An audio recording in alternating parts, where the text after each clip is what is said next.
I'm one of his nurses and the amazing team of women that took care of him.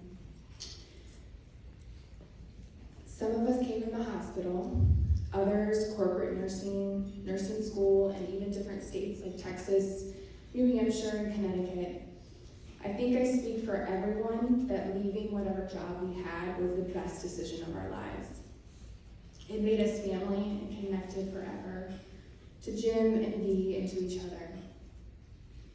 A few of us came in resume in hand, ready to answer professional questions, and to that Jim responded, "Throw that thing away and sit down." Little did we know that within the first 2 minutes of someone speaking to him, he knew whether he would hire them or not. And luckily, we all made the cut.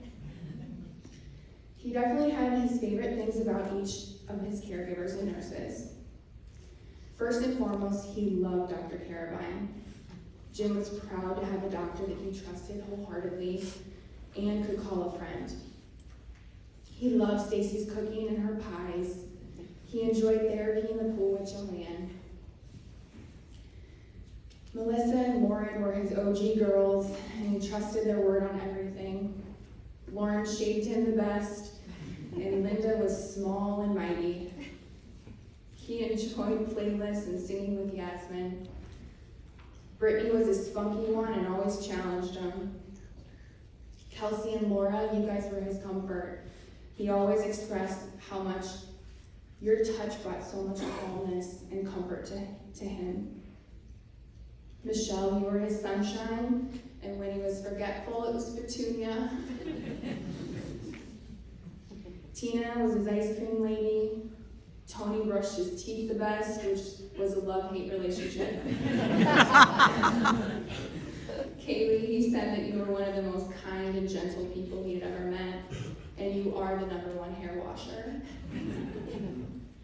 Tara made the best cheese sandwiches by far. Ashley, he actually said you couldn't hear worse shit.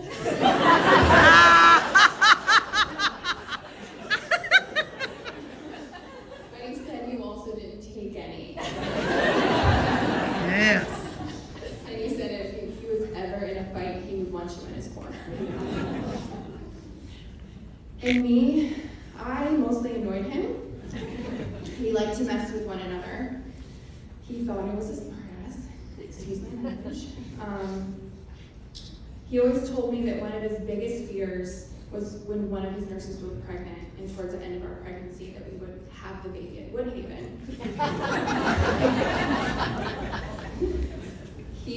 I actually came in for a night shift one night, 9 months pregnant, and he yelled at me, "I am not delivering your baby, go home." And after I calmed him down and assured him no one was having the baby that night, I naturally went behind his back and Googled newborn baby noises just to...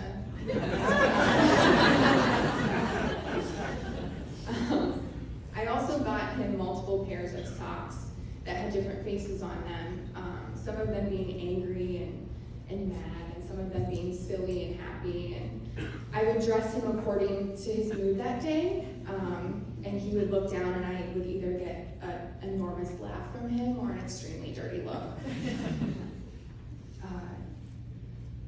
The nurses knew Jim in a time in his life when his MS had progressed significantly. His world has shrunk to Woodhaven, Oak Lodge in Florida, yet we never heard him complain about his limitations despite his independence being stripped from him due to his disease.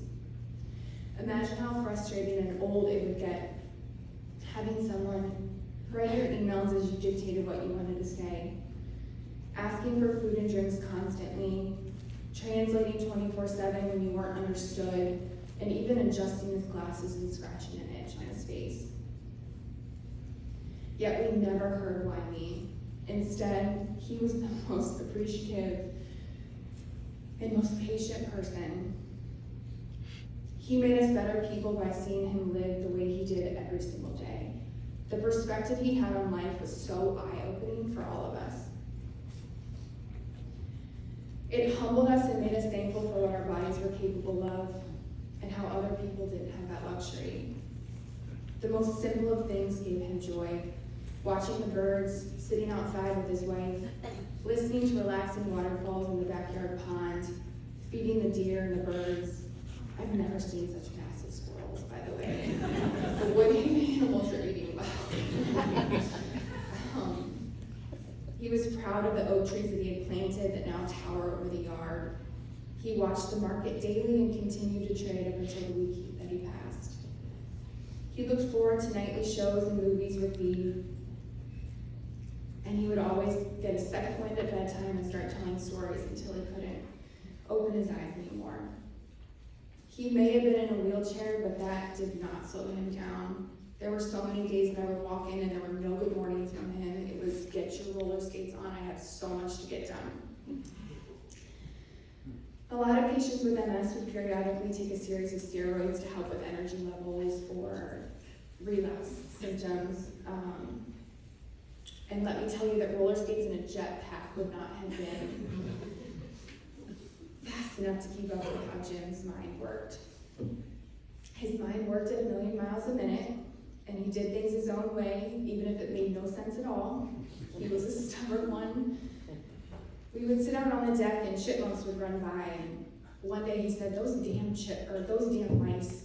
And I said, Jim, those are chipmunks, not mice. And he was so hard-headed, but by the end of the conversation, I was saying, those damn mice. You had to pick your battles with him. He never let his disability hinder his quality of life and his sheer determination to live and fight. Hospital personnel would count him out and tell us time and time again that he wouldn't make it, and he proved them wrong again and again. I heard him say so many times, I am not done. Jim was the epitome of what it was to be a humanitarian. The definition could not be more fitting.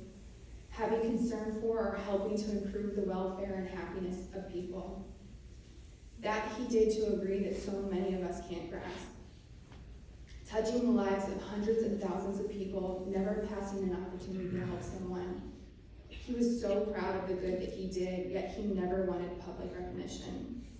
When a university wanted to name buildings after him or have huge dinner parties in honor of his donations, he would always say, no good deed goes unpunished. Instead, all he cared about was giving people the opportunity to improve their lives. Giving was his love language. Birthdays and holidays would come around, and we as nurses were stumped as to what to give him. But he always found joy in the most simple and unique things. Pictures and videos and posters from his grandkids, a hand-painted photo of him on the boardwalk, all of his closest family and friends making videos for his 80th birthday and his ice cream parties. Some of my favorite memories of the endless stories and jokes that he told. He would laugh so hard that his eyes would close and his whole body would bounce as he chuckled and attempted to get through his story out through his laughter. And 9 times out of 10, he wouldn't make it to the punchline. The story of when he was a young boy and his father took him to see his first baseball game in real life, and he was baffled that the field was green and not black and white because he had only seen it on a black and white TV. How he used to be the taste tester for the parties in his fraternity and never make it to the actual parties. How he paid the tuition of the Oelschlager family whose father died in 9/11. How much joy radiated from him when he swam at Woodhaven in Florida. And how excited he was to send Amazon gifts to people. He chuckled when he would hear the story of one year buying all the Okies 5 huge Santas each. And there was no room in the office to even work because there were so many boxes. His stories were that he told about his mother. You could tell how much he adored her.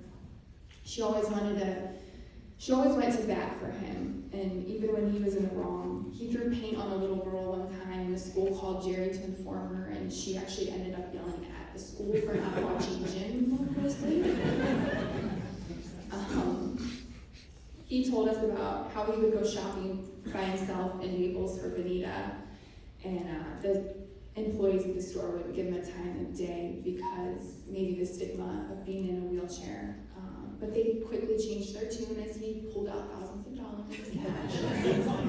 Shirt pocket, you got a kick out of that. He was proud to have been a college track athlete and would have given up all his wealth for just one walk on the trails of Oelschlager. He was an extremist in many ways. He had 7 cartons of ice cream in the freezer at one time and claimed that was dangerously low. He had a small lodge in the mountains of Pennsylvania that somehow turned out to be a huge bed and breakfast and a wedding venue with a functioning restaurant and 20 cabins. Yep. It wasn't enough to have his own airplane. He also opened his own private charter company with a handicap-accessible friendly lift. And he didn't just raise awareness and give back to MS patients, but he opened and funded his own nonprofit MS clinic that changed so many lives and will continue to thrive. The bond that he had with his wife, Benita, was beautiful. She would put his hand on his chest and put her forehead on his, and it would calm him in an instant. He was a man that was proud of his kids, and he thought Mark was the smartest one that he's ever known. And he bragged about how good of a mother Amy was. He left when his grandkids had licked their ice cream bowls clean and asked for more. He always told Tina that no one ever died from eating too much chocolate. Jim, you're at peace now. We know you're running around up there with your roller skates, getting everything done that you need to get done, and eating ice cream as you do it. It's our turn to keep your stories going and continue your legacy of generosity and selflessness. Thank you for being you. We love you and we miss you, Jim.